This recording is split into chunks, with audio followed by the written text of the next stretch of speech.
Diabetes कायमचा बरा होऊ शकतो. डायबिटीजच्या गोळ्या देखील सुटू शकतात, तेही अगदी काही आठवड्यात किंवा काही महिन्यात, असं सांगणारे अमेरिकेतले आपले मराठी डॉक्टर मोहन, ज्यांनी स्वतःचा डायबिटीज स्वतःवर प्रयोग करून नष्ट तर केलाच, पण बऱ्याच लोकांच्या गोळ्या सुद्धा बंद केल्या. आज आपल्यासोबत ते या गंभीर विषयाला घेऊन सविस्तर माहिती देणार आहेत. व्हिडिओ शेवटपर्यंत बघा मित्रांनो, कारण हा व्हिडिओ तुमचं जीवन बदलू शकतो. नमस्कार मित्रांनो, मी राहुल आणि इथे तुम्हाला दाखवतो अमेरिकेतील गोष्टी आपल्या मराठमोळ्या स्टाईलमध्ये. आपल्यासोबत आज पुन्हा आहेत डॉक्टर मोहन अचवल, ज्यांनी 4 वेगवेगळ्या देशांमध्ये जवळजवळ 80,000 लोकांना मेडिकली इव्हॅल्युएट केलंय. वेलकम टू अमेरिकन भाऊ पॉडकास्ट डॉक्टर. नमस्कार. तर आता ना डायबिटीज म्हटलं की इंटरनेटवर भरपूर माहिती आहे आणि इंटरनेटचा तो कर्स म्हणतो ना आपण, एवढी माहिती आहे, तर त्या माहितीमध्ये खरं काय खोटं काय किंवा गैरसमजुती काय, माणूस असा कसा कन्फ्यूज होऊन जातो. तर मला 1-2 प्रश्न आहेत डायबिटीजबद्दल, आपण ते पहिले तुमच्याकडून जाणून घेऊयात. ओके. सगळ्यात पहिले, जर तुमच्या आईवडिलांना डायबिटीज झाला असेल तर तुम्हाला डायबिटीज होईलच असं काही आहे का? असं ॲब्सोल्युटली नाही आहे. कारण आईवडिलांना डायबिटीज झाल्यानंतर तुम्हाला होईल असं नाही. याचं कारण हा जीवनशैलीचा दोष आहे. आणखीन बऱ्याच वेळेला असं होतं की आईवडिलांची जीवनशैली मुलं ॲडॉप्ट ऑटोमॅटिकली करत असतात, म्हणून त्याला एक फॅमिलियल कॉंग्रेगेशन निर्माण होतं, म्हणजे फॅमिलीजमध्ये तो रन होतो. पण ह्याचं कारण जीन्समध्ये नसतं, ते जीवनशैलीमध्येच असतं. तर मी असं ऐकलंय माझ्यासारख्या बारीक लोकांना कधीच डायबिटीज होणार नाही.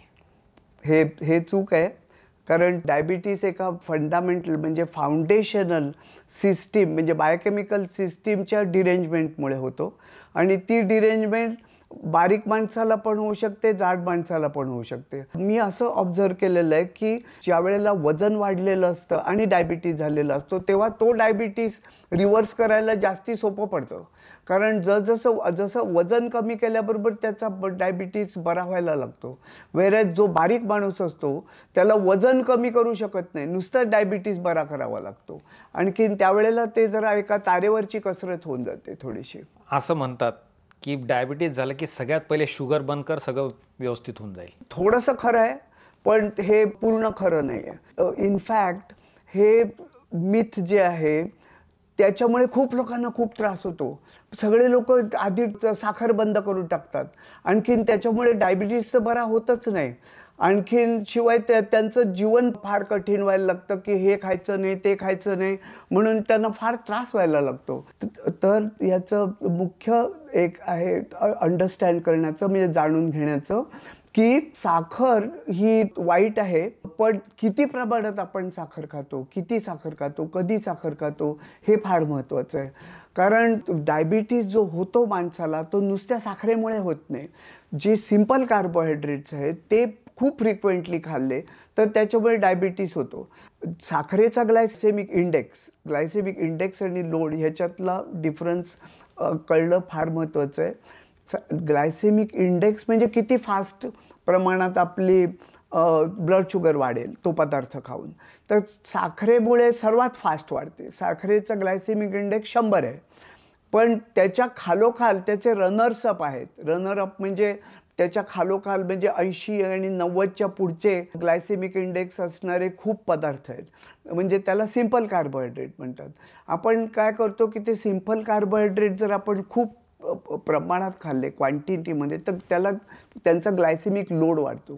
त्यामुळे जी शुगर वरती जाते त्याचं म्हणजे जी क्वांटिटी जी जाते वरती ती फार घातक असते. त्यामुळे आमचे बरेच क्लायंट्स आहेत की ज्यांनी साखर बंद केलेली असते, त्यांचा आम्ही डायबिटीज बरा करतो आणि ते साखर खायला सुरू करू शकतात. इनफॅक्ट पहिल्या दिवसापासून त्यांना आम्ही असं केलेलं आहे, काही लोकांचे एकेका महिन्यामध्ये डायबिटीज बरे झालेले आहेत आणि त्यांना काही दिवसांमध्ये त्यांना साखर खायला यायला सुरुवात करता आलेली आहे.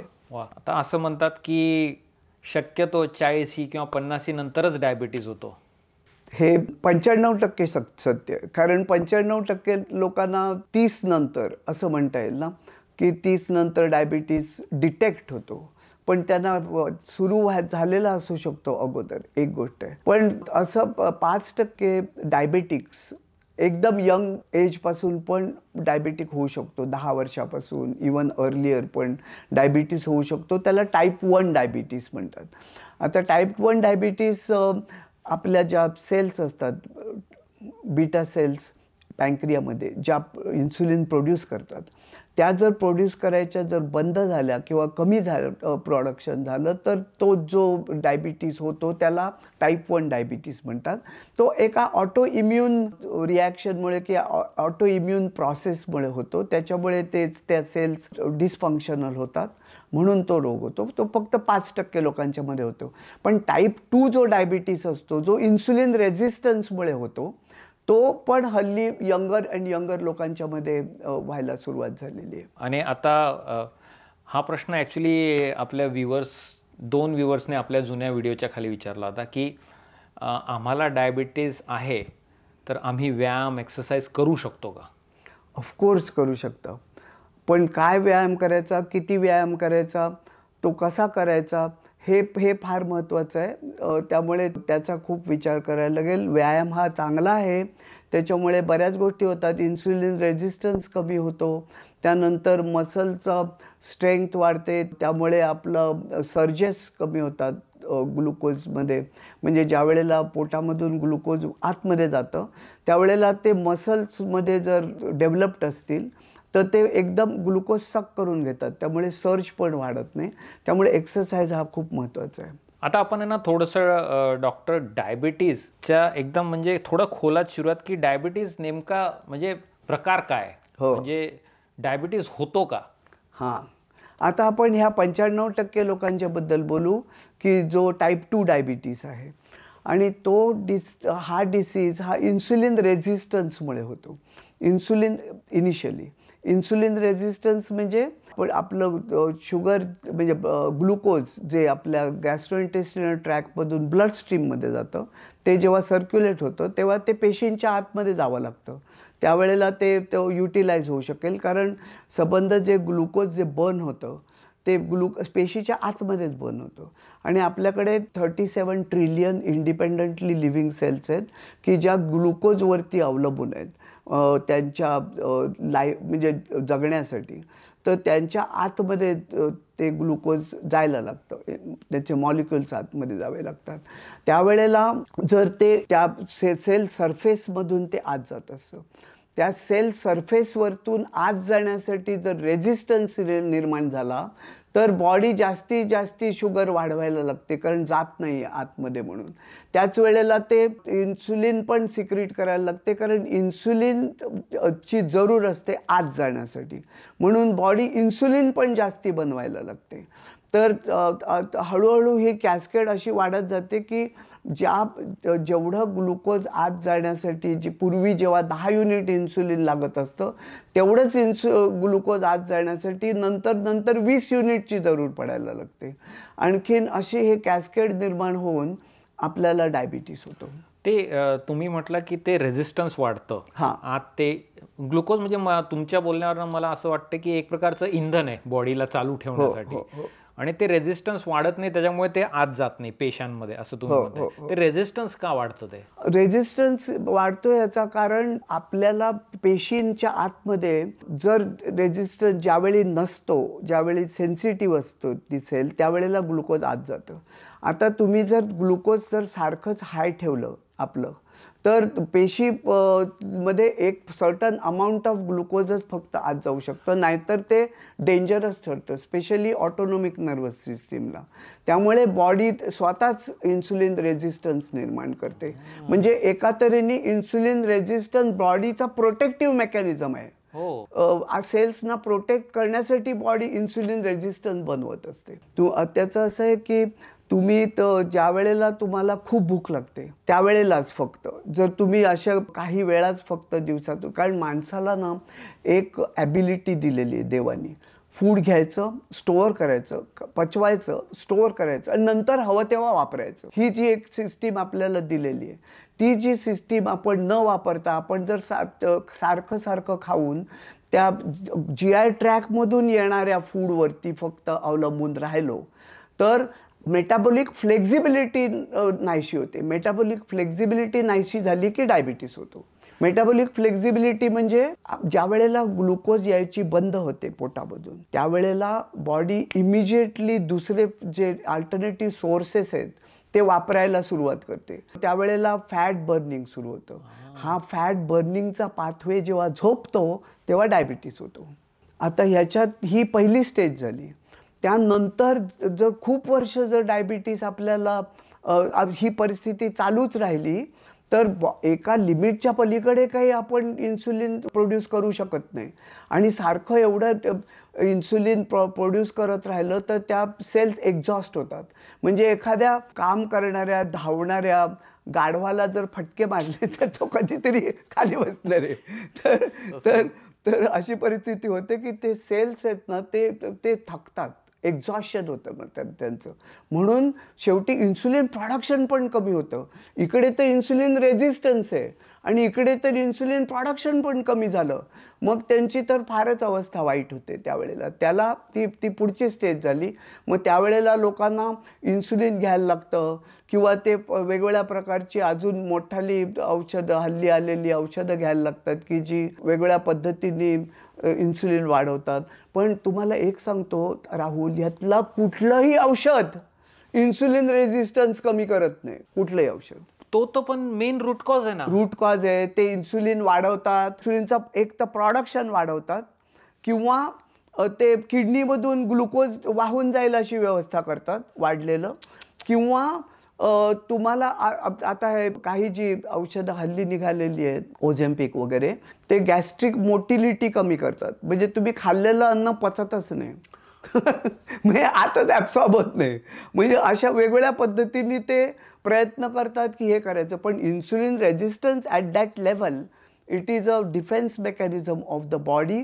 ते फक्त तुमच्या जीवनशैलीनीच बरं करू शकतो तुम्ही. भरपूर लोकांना ना ते प्री डायबिटिक आहेत हे कळतच नाही म्हणजे किंवा माहीत नसतं. आणि आता काही असे सिम्पटम्स आहेत का जे आपण थोडंसं लक्ष द्यायला पाहिजे की आता जरा जपून राहायला पाहिजे आपल्याला, आता हे सिम्पटम्स दिसत आहे, we have to be careful. हां, तर ह्या प्री डायबेटिक स्टेजमध्ये ॲक्च्युली सिम्पटम्स काहीच नसतं. इवन ॲडव्हान्स जसं डायबिटीस होतो तेव्हा पण त्याला सायलेंट आहे तो डिसीज. त्यामुळे वाढता वाढता पण लक्षात येत नाही की लोकांना की आपल्याला डायबिटीस होतो आहे म्हणून. आपलं A1C वरती चाललं आहे, शुगरवरती चाललं आहे हे कळत नाही माणसांना. तर त्यातल्या त्यात प्री डायबेटिक रेंजमध्ये जनरली वजन वाढायला लागतं. वजन वाढणे हा एक ज्यांचं वजन वाढलेलं असेल त्यांनी they have to be careful. आणखीन त्यावेळेला लॅबोरेटरी टेस्टिंगमध्ये पण तुम्ही नुसती फास्टिंग ब्लड शुगर केली तर त्याच्यामुळे डायग्नोस नाही होत डायबिटीस. त्याच्यासाठी स्पेशल टेस्ट करायला लागतात. म्हणून त्याच्यासाठी हल्ली A1C आलेली आहे की ॲव्हरेज शुगर 3 महिन्यामध्ये किती होती या माणसाची. तर पूर्वीच्या काळी ती जेव्हा नव्हती टेस्ट तेव्हा फक्त फास्टिंग शुगर करत होते. त्यामुळे खूप लोकांना कळायचं पण नाही ॲडव्हान्स झाल्याशिवाय की आपल्याला डायबिटीस झाला आहे म्हणून. पण ओके, म्हणजे सिम्पटम्स असे क्लिअर नाही आहेत प्री डायबिटीससाठी. हां, पण ॲडव्हान्स डायबिटीस झाल्यानंतर मात्र कळायला लागतं की युरिनची प्रमाण वाढतं. म्हणजे बरेच वेळा युरिनला जायला लागतं किंवा इतर सिम्पटम्स व्हायला लागतात की डायबिटीसमुळे ज्या इतर सिस्टीम्स म्हणजे डायबिटीसच्या फंडामेंटल कारणामुळे ज्या सगळ्या सिस्टीम्सवरती परिणाम व्हायला लागतो की आपले डायजेस्टिव्ह सिस्टीमवरती परिणाम होतो. तर माणूस दमतो लवकर, दिवसभर काम एवढं करू शकत नाही. त्यानंतर स्लो डाऊन होतो. जेवढं पूर्वी ॲजिलिटी होती तेवढी राहत नाही. अशा बऱ्याच गोष्टी होतात माणसाला की ज्याच्यामुळे पण त्या गोष्टी हळूहळू होतात. त्यामुळे माणसाला कळत नाही की पूर्वीच्या काळी ज्या वेळेला लॅबोरेटरी टेस्टिंग नव्हतं तेव्हा तुला माहिती आहे का कसं लोकांना डायबिटीज झालं आहे ते कळत होतं. ते युरिनला जर मुंग्या लागल्या तर समजायचं की डायबिटीज झाला. म्हणजे त्यावेळेला पण तेव्हा म्हणजे फार उशीर झालेला आहे. खूप उशीर झालेला असायचा त्यावेळेला. तर म्हणजे खरं A1C ही फार चांगली टेस्ट म्हणावी. खूप स्टँडर्ड टेस्ट आहे, बेसिक टेस्ट निर्माण झालेली आहे आता. वा. जगभरामध्ये आजकाल जर कुठला डिझीज असेल एवढ्या चर्चेमध्ये मला वाटतं डायबिटीजच आहे. म्हणजे डायबिटीजबद्दल ऐकायलाही मिळतं आहे, डायबिटीजबद्दल भरपूर वाचायलाही मिळतं. असं का झालं आहे मागच्या 10-20 वर्षात? जास्त मागच्या 10-20 वर्षात अवेअरनेस खूप वाढला. दुसरी गोष्ट म्हणजे जसजसं आता जीवनशैली बदलत गेली, संबंध जगातल्या लोकांची जीवनशैली बदलत गेली. म्हणजे हे 1950, 60, 70 पासून चालूच आहे. इनफॅक्ट 100 वर्षापासून सुरू झालं. ज्या वेळेला म्हणजे भारतात स्पेशली ज्या वेळेला विलेजेसमधून शहरात लोक यायला लागले आणि इलेक्ट्रिसिटी चा शोध लागला, त्यावेळेला गावागावात चक्क्या निर्माण झाल्या. त्यामुळे हातसडीचे तांदूळ नाही, मिलमध्ये पॉलिश केलेले तांदूळ, गहू, त्यानंतर ते अतिशय फाईन फ्लावर, आणखीन कुकिंगचे मेथड्स बदलले की पूर्वी लाकडावरती करत होते, मग गॅस आला, आणखीन मग इलेक्ट्रिसिटीवरती करायला लागले, त्यामुळे कुकिंग खूप फास्ट करायला लागलं, प्रेशर कुकर्स आले, त्यानंतर रेस्टॉरंट्स आली, जिकडे तिकडे लोक बाहेर खायला लागले, आणखीन स्ट्रेस वाढला, लोकांना रात्रंदिवस काम करायला लागले, टेलिव्हिजन आल्यामुळे लोकांना अजून जास्ती वस्तूंची हाव वाढली, त्यामुळे त्यांना कामही वाढलं, त्यांचं सगळ्या दृष्टीने कामं वाढली माणसांची, आणखीन रात्रंदिवस काम करायला लागले लोक, एक्सरसाइजचं प्रमाण कमी झालं. या सगळ्यांचा हे होऊन हळूहळू डायबिटीसचं प्रमाण वाढत गेलं आणि अजून वाढतं आहे. कारण लोक जास्तीत जास्त सिडेंटरी व्हायला लागले, त्यांची वजनं वाढायला लागलेली आहेत, आणखीन ज्या बेसिक गोष्टींकडे लक्ष द्यायला लागतं आहे ते पण अजून दिलं जात नाही इनफ. पण तरी younger generation is getting better, they are getting the message already.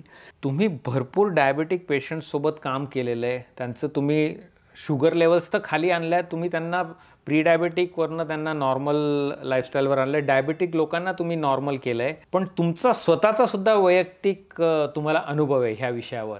हो, जे तुम्ही मागच्या आपल्या एपिसोडमध्ये थोडंसं सांगितलं त्याच्याबद्दल, पण आज मला ते डिटेलमध्ये जाणून घ्यायला आवडेल. अगदी नक्की. आता हे सगळं इव्हॉल्व होत गेलं. 1970मध्ये 69मध्ये मी मेडिकल कॉलेजमध्ये गेलो, तेव्हापासून मी ऑब्झर्व करतोय. त्यावेळेला बायोकेमिस्ट्री अगदी इन्फन्सीमध्ये होती. हे डिसिजेस वाढतच होते. मेटाबॉलिक सिंड्रोम म्हणजे ज्याच्यात diabetes, high blood pressure, cholesterol आणि आणखीन ओबेसिटी येते, ते प्रमाण वाढतच होतं. तर तेव्हा त्याचं प्रमाण कशामुळे वाढतं आहे त्याचा मी विचार करत होतो आणि माझंच वाढायला लागलं. मी ज्या वेळेला मी खूप अमेरिकेत आल्यावर खूप स्ट्रेसफुल जॉब घेतला. मी ज्या हॉस्पिटलमध्ये होतो that was in a place which is called trauma capital of United states, flint, Michigan. त्यामुळे स्ट्रेसचं प्रमाण माझं खूप वाढलं.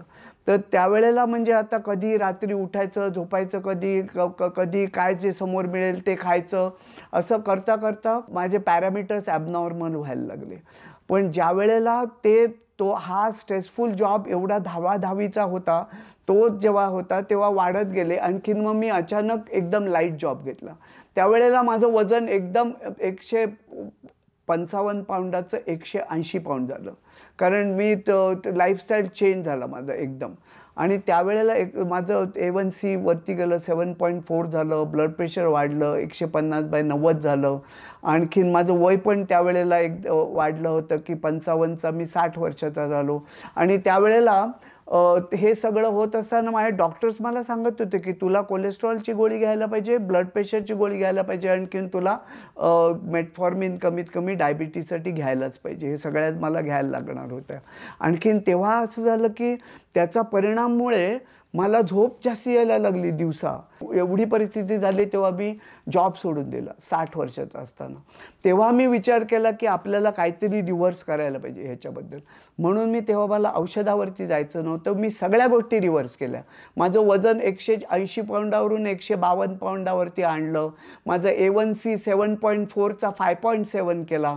आणखीन माझं ब्लड प्रेशर 150/90 जे गोळी घेण्याच्या रेंजमध्ये आलेलं होतं ते माझं 130/70 ते 80 मध्ये मी आपोआप आणलं नाही, मला कुठून तरी गायडन्स मिळाला. म्हणजे कधी मी म्हणत नाही, पण त्यामुळे मला ते सगळं उकललं ज्ञान कसं करायचं. आणि 60 वर्षापासून आत्तापर्यंत मी एवढी माझी एनर्जी लेवल वाढवली. आता मी विचार करतो की आता जरी मी ॲनेस्थेशिया करायला गेलो तरी मी परफेक्ट ॲनेस्थेशिया देऊ शकतो. पण सांगायची गोष्ट म्हणजे ह्या 60 वर्षापासून 75 वर्षापर्यंत मी माझा एन्ड्युरन्स वाढवला. ते ज्या वेळेला मी मी वयवर 65 असताना मी चालायला पण जात नव्हतो. अर्धा तास मी फक्त कसाबसा चालायला जात होतो. आता ज्या वेळेला मी खूप स्लोईंग डाऊन होतो, त्यावेळी मी एक्सरसाइजेस चालू केले. ही सिस्टीम डेव्हलप केली की जी आम्ही सध्या वापरतो, जी सिस्टीम आहे की empower rejuvenative yoga driven mind and body transformations. आपल्याला कसं स्ट्रॉंग होता येईल ह्याची एक सिस्टीम निर्माण केली. ती मी वापरायला सुरुवात केली. गेले 10 वर्ष वापरतोय मी ती सिस्टीम वापरायला सुरुवात केली. आणि ते आता गेल्या 2 वर्षामध्ये मी एन्ड्युरन्स वाढवायला सुरुवात केली. आणि आता मी हाफ मॅरेथॉन पण धावू शकतो. सो ह्या गोष्टी सगळ्या हळूहळू होत गेल्या. त्याच्यामुळे ही टीम आहे ती मी निर्माण केली, रिज्युव्हेनेटिव्ह हेल्थ सोल्युशन.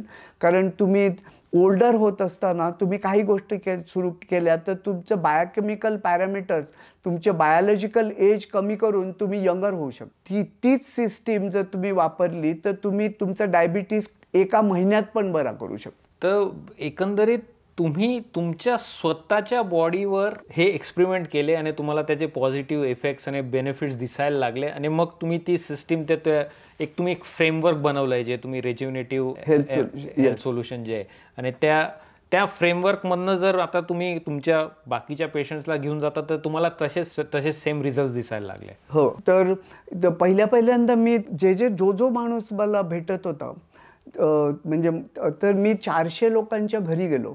400 लोकांच्या घरी कसा गेलो मी, कारण मी एक जॉब घेतला. ॲनेस्थेशियामधून रिटायर झालो 60 वर्षाचा असताना, मी तुम्हाला सांगितलं. मग मी एक जॉब घेतला एका कंपनीसाठी. They would send the data to the insurance companies. तर तो जॉब असा होता की लोकांच्या घरी जायचं आणि 1 तास त्यांना इव्हॅल्युएट करायचं. तर ही अपॉर्च्युनिटी मला मिळाली. मग म्हणून मी 400 लोकांच्या घरी गेलो. आणखीन 1 तासामध्ये त्यांचं संबंध इव्हॅल्युएट करून त्यांना ॲडवाईज करण्याची मला संधी मिळाली. म्हणजे इव्हॅल्युएशन त्यांचं खूप मला करता आलं की लोक जगतात कसे, त्यांना स्ट्रेस कसा होतो, त्यांचे एक्सरसाइज पॅटर्न काय आहेत, सगळ्या गोष्टी अभ्यास करून मला असं कळून चुकलं की ह्या गोष्टी रिव्हर्सिबल आहेत. हे त्याचं असं आहे की थोड्याच गोष्टी प्रत्येकाला वेगवेगळ्या बदलाव्या लागतात. काही थोडी गोष्ट गेली की एकदम खूप परिणाम होतो. तर ज्या वेळेला हे मला जसजसं कळत गेलं तसतसं मी माझ्या फॅमिली आणि फ्रेंड्सना सांगत गेलो. आणखीन त्यांच्यामध्ये मला बदल दिसायला लागले आणि लोक मला येऊन सांगायला लागले की असं केलं मग असं बरं झालं, हे बरं झालं, ते बरं झालं. त्यानंतर अजून आता गेल्या 2 वर्षामध्ये आम्ही हे चालू केल्यानंतर बऱ्याच लोकांना मला हे सांगण्याची संधी मिळाली. ते सगळे लोक बरे व्हायला लागले, कारण ही एक सिस्टीम निर्माण केली आम्ही. त्याच्यामुळे असं झालं की त्या लोकांना जेव्हा आम्ही सांगतो तेव्हा सगळे लोक ते आम्हाला परत येऊन फीडबॅक देतात की हे बरं झालं, ते बरं झालं, हे वर्क नाही झालं वगैरे. तर त्यावेळेला मला असं कळून चुकलं की आपण जर एखाद्या माणसांनी सिरियसली घेतलं तर ते फार फास्ट बदल होऊ शकतो त्याच्यामध्ये. म्हणजे A1C 7.5चा 6 वरती एका महिन्यात आणलेलं आहे लोकांनी. 7.5 इवन 9चा पण 6.5 वरती आणलेले लोक आहेत माझ्याकडे 2-2, 3-3 महिन्यामध्ये. बापरे, व्हेरी फास्ट. म्हणजे भरपूर मोठा बदल येतो. खूप फास्ट बदल होऊ शकतो. आता आपल्या प्रेक्षकांपैकी जर कोणी प्री डायबेटिक आहे किंवा डायबेटिक आहे तर त्यांना तुम्ही काही सांगाल का? हो, एक तर मुख्य पहिली गोष्ट लक्षात ठेवायला पाहिजे की घाबरायचं नाही. हे घाबरण्यासारखं काही नाही आहे. डायबिटीज किंवा प्री डायबिटीज किंवा इतर इवन ब्लड प्रेशर, हाय कोलेस्टेरॉल ह्या तर गोष्टी साध्या आहेत. ह्या गोष्टी नुसते इंडिकेटर दिलेले आहे आधी की there is something going wrong. आता ह्या रिव्हर्स करू शकतो गोष्टी. त्यामुळे घाबरण्यासारखं काही नाही आहे की you can reverse these things and you can live long life which is free of suffering. If you don't do it, then there is inevitable suffering involved in these diseases. But त्या reverse होऊ शकतात. आणखीन मला याच्याबद्दल काही गोष्टी सांगायच्या आहेत लोकांना की त्याच्यासाठी ना एक प्लॅन तयार करायला लागतो की जो आपल्या तब्येतीप्रमाणे, आणखीन आपल्या शारीरिक आणि मानसिक परिस्थितीप्रमाणे तो प्लॅन आपल्याला बनवायला लागतो. पण जर तुम्ही जो प्लॅन बनवायला सुरुवात केली स्वतःच्या ह्याने तर तो वर्क होत नाही. कारण जर तो वर्क होत असता तर आत्तापर्यंत सगळ्या लोकांनी आत्तापर्यंत रिव्हर्स केलं असतं. सो एवढी माहिती इंटरनेटवरती अवेलेबल आहे. एवढी माहिती टेलिव्हिजनवरती चालू असते, सगळीकडे इन्फॉर्मेशन ओव्हरलोड झालेलं आहे. आणखीन एक्झॅक्टली काय करायचं लोकांना कळत नाही, त्यामुळे एक गोष्ट धरतात सोडतात वगैरे. तर ह्याच्या बाबतीत मला एक तुम्हाला सांगायचं आहे की वर्ष 28चं होतं तेव्हा माझं लग्न झालं. तेव्हा पहिल्यांदा मी जेव्हा मीनाच्या घरी गेलो तेव्हा तिच्या आईनी मला तिचं कपाट दाखवलं पुस्तकाचं. त्याच्यामध्ये मेडिटेशनवरची पुस्तकं होती, ज्ञानेश्वरी होती, दासबोध होता. आणखीन तेव्हा पहिल्यांदा मला एक्सपोज झालो अध्यात्माला. आणि तेव्हा मी मेडिटेशन सुरू केलं, काही पुस्तकं वाचली आणि त्यानंतर मला काही गुरु मिळाले त्याच्यामध्ये अध्यात्माच्या प्रगतीसाठी जी मला उपयोग पडली. त्याच्यामुळे मला स्ट्रेस कसा कंट्रोल करायचा हे मला कळायला लागलं. कुठल्याही गोष्टीत, बऱ्याच गोष्टीतले स्ट्रेस, आता कामावरचा स्ट्रेस, त्याच वेळेला घरांमध्ये पण लोकांचा स्ट्रेस असतो, ते सगळीकडे वर्कमध्ये असतो, म्हणजे कलिग्सकडून असतो. तर हे सगळे जे स्ट्रेस असतात ते जसे ओव्हरकम करायला आपण अध्यात्माची उन्नती करतो त्यावेळेला कसा गुरु लागतो, तसाच तुमची जर हेल्थकेअर, जर तुम्हाला स्वतःची हेल्थ सुधारायची असेल तर नुसतं इंटरनेटवरून हे करून तुम्हाला करणं फार कठीण आहे.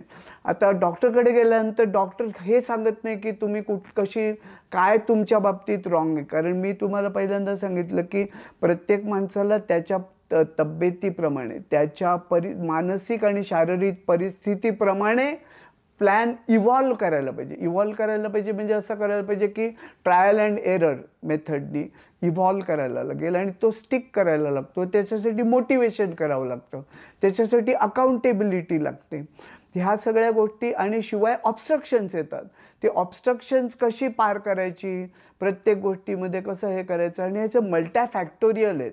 लाईफस्टाईल चेंज हा एकच गोष्ट नसते, प्रत्येकाला वेगळ्या प्रकारचा स्ट्रेस असतो. हे सगळं करण्यासाठी तुम्हाला एक गुरु, मेंटॉर किंवा गाईड लागेल. तो जर तुम्हाला मिळाला तर तुम्ही हे सगळं निश्चित बरं करू शकता. आपल्या प्रेक्षकांपैकी जर कोणाला तुम्हाला ह्या संदर्भात मदत घ्यायची असेल तर त्यांनी काय करायला हवं? हां, आता मी गेले 20 वर्ष खूप लोकांना मदत करत आलो की कसं करायचं, काय करायचं वगैरे हे. तर मला अजून खूप जास्ती लोकांना मदत करायची, कारण ही सिस्टीम वर्क होते. We have a system that works. So तेवढ्यासाठी मी ह्या पॉडकास्टवरती आलेलो आहे. तुमच्या thank you Rahul for giving me opportunity. म्हणजे थँक्यू राहुल, मला संधी दिलीस की ह्याच्यावरती येऊन सगळ्या लोकांबरोबर बोलायची. कारण मला खूप लोकांपर्यंत हा संदेश पोचवायचा आहे की हे बरं करू शकतो, ह्याच्यात घाबरण्यासारखं काही नाही आहे आणि हे नक्की बरं करू शकतो, लवकर बरं करू शकतो, रिलायबली बरं करू शकतो, आणखीन सायंटिफिकली बरं करू शकतो. आणखीन हे जर करायचं असेल तर मी एक सिंपल इथे हे फॉर्म्युला तयार केलेला आहे की कसं करायचं. तर तुम्हाला ह्याच्याबद्दल जर तुम्हाला काही प्रश्न असतील किंवा तुम्हाला जर काय जे त्रास असतील ते तुम्हाला जर मला सांगायचं असतील तर मी एक छोटासा फॉर्म डिस्क्रिप्शन सेक्शनमध्ये आपण टाकूया. आणि तो जर फॉर्म भरला तर प्रत्येक फॉर्म मी पर्सनली पाहणार आहे तो. आणखीन त्याप्रमाणे त्या पर्सनला कॉन्टॅक्ट करून I am going to offer him solutions. वा, ही गोष्ट मला आवडली, कारण भरपूर वेळेस ना व्ह्युअर्सला पर्सनल हेल्थ इन्फॉर्मेशन अशी पब्लिक फोरमवर शेअर करावीशी नाही वाटत, म्हणजे कमेंटमध्ये, यूट्यूबच्या कमेंटमध्ये, कारण ते सगळ्यांना दिसत असतात. त्यामुळे तो फॉर्म तुम्ही. आणि ह्याच्यामध्ये महत्त्वाची गोष्ट, it is not only about diabetes, फक्त डायबिटीजबद्दल नाही, कारण हा मेटाबॉलिक सिंड्रोमचा एक पार्ट आहे. त्यामुळे त्यांना डायबिटीसच नाही, हाय ब्लड प्रेशर, हाय कोलेस्टेरॉल, आणखीन त्याच्या अनुषंगाने होणारे म्हणजे वजनाचा प्रॉब्लेम, या त्याच्या अनुषंगाने बरेच डिसिजेस होत असतात की त्यांना कळत नाही की ते ह्याच्या फंडामेंटल रिझनमुळे झालेले आहेत. तेव्हा ते जे काय तुम्हाला जे प्रश्न असतील ते सगळे त्या फॉर्ममध्ये टाका. आणखीन मी प्रत्येक फॉर्म पाहीन, आणखीन तुम्हाला ॲप्रोप्रिएट उत्तर देण्याचा प्रयत्न करीन. आणि शिवाय तुम्हाला जर पुढच्या पॉडकास्टमध्ये मी जर कुठल्या विषयावरती बोलायला हवं असेल तेही तुम्ही त्याच्यामध्ये मेन्शन करा, म्हणजे आपण त्याच्यावरती अजून बोलू. वा, फारच छान. मित्रांनो, ह्या फॉर्मची लिंक तुम्हाला खाली डिस्क्रिप्शनमध्ये सापडेलच. कृपया फॉर्म नक्की क्लिक करा आणि तुम्हाला काय जे प्रश्न असतील तुमच्या स्वतःच्या स्वास्थ्याविषयी ते डॉक्टरांना नक्की विचारा. आणि तुम्हाला काही सजेशन असतील की पुढच्या पॉडकास्टच्या एपिसोडमध्ये आपण अजून कुठल्या विषयावर जास्त खोलात शिरायला हवं ते पण कळवा. Thank you so much doctor Mohan Achwal. पुन्हा एकदा तुमचे खूप खूप मनापासून आभार. फार महत्त्वाचा विषय मला वाटतो, एस्पेशली आजकालच्या ह्या जगात, आजकालच्या ह्या काळात डायबिटीज जसं आपण डिस्कस केलं फारच वाढत चालला आहे. आणि मला असं वाटतं की काळाची गरज आहे की आपल्याला एक होलिस्टिक अप्रोच पाहिजे. आणि मला असं वाटतं की हा तुमचा जो तुम्ही फ्रेमवर्क बनवली आहे, सिस्टीम बनवली आहे, ही डेफिनेटली एक चांगली सिस्टीम आहे जी ह्या सगळ्या प्रॉब्लेम्सला एका वेगळ्या दृष्टिकोनातून बघून त्याचं ॲक्च्युअल रूट कॉज टॅकल करते. त्याच्यामुळे भरपूर लोकांना याचा फायदा होईल. Thank you so much doctor Mohan Achwal. मित्रांनो, तुम्हाला हा व्हिडिओ कसा वाटला हे खाली कमेंट करून नक्की कळवा. आणि जर हा व्हिडिओ आवडला असेल तर हा दुसरा व्हिडिओ पण नक्की बघा. भेटूयात लवकरच एका नवीन व्हिडिओमध्ये. तोच तर वाजव रे.